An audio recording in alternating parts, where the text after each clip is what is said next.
ಮಹಿಳೆಯರು ಸ್ವಉದ್ಯೋಗ ಮೂಲಕ ಆರ್ಥಿಕವಾಗಿ ಸಬಲರಾದರೆ ಮಾತ್ರ ದೇಶದ ಆರ್ಥಿಕ ಸ್ಥಿತಿ ಸುಧಾರಣೆಯಾಗುತ್ತದೆ ಎಂದು ಮಾಜಿ ರಾಜ್ಯಪಾಲರಾದ ಮಾರ್ಗರೆಟ್ ಆಳ್ವ ಅಭಿಪ್ರಾಯಿಸಿದರು.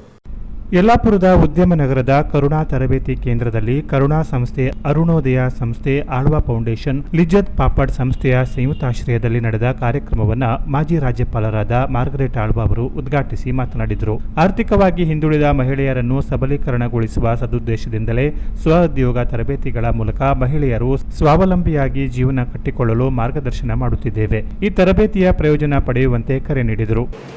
ಈ ಹಾಲ್ನಲ್ಲಿ ನಿಮ್ಮ ಮುಂದೆ ನಿಂತು ಎರಡು ಮಾತನ್ನು ಕೇಳಲಿಕ್ಕೆ ತುಂಬ ಸಂತೋಷ ಆಗ್ತದೆ.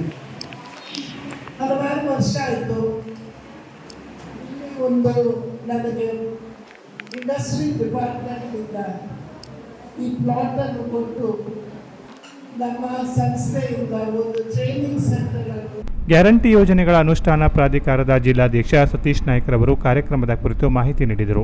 ಕೆಪಿಸಿಸಿ ಪ್ರಧಾನ ಕಾರ್ಯದರ್ಶಿ ನಿವೇದಿತಾ ಆಳ್ವಾರು ಮಹಿಳೆಯರನ್ನು ಪ್ರೋತ್ಸಾಹಿಸುವ ಮಾತುಗಳನ್ನಾಡಿದರು. ಈ ಸಂದರ್ಭದಲ್ಲಿ ಕಸೂತಿ ಹೊಲಿಗೆ, ಹಪ್ಪಳ ತಯಾರಿಕೆ, ಮೆಹಂದಿ ತಯಾರಿಕೆ ಸೇರಿದಂತೆ ಇತರೆ ಕರಕುಶಲ ವಸ್ತುಗಳ ತಯಾರಿಕೆ ತರಬೇತಿ ನೀಡುವ ಕುರಿತು ವಿವರಿಸಲಾಯಿತು.